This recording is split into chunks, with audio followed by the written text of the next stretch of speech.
آگے بڑھتے ہوئے بات کریں گے سیلاب کی تباہ کاریوں کی۔ ٹاؤن کمیٹی شاہپور چاکر کے گوٹ، سمار، وسان سمیت اب بھی متعدد علاقوں میں بارش کا پانی موجود ہے۔ معمولات زندگی شدید متاثر ہیں۔ اسکولز کے بچے گندے پانی میں ہی بیٹھ کر تعلیمی عمل جاری رکھنے پر مجبور ہیں۔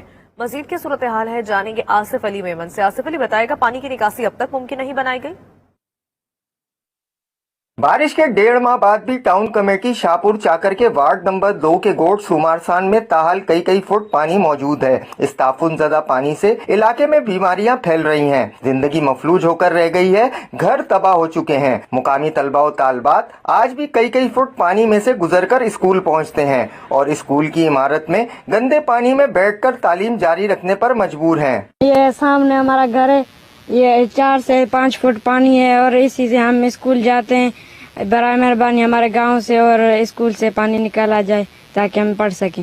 مقامی افراد کا مطالبہ ہے کہ پانی کی نکاسی کی جائے، گندے پانی میں مچھروں کی افزائش سے بیماریاں پھیل رہی ہیں۔ 2 فٹ تقریباً 3 فٹ پانی ہے، لیکن ہمارے بچوں کو لیے تدریسی عمل جو ہے متاثر ہو رہا ہے۔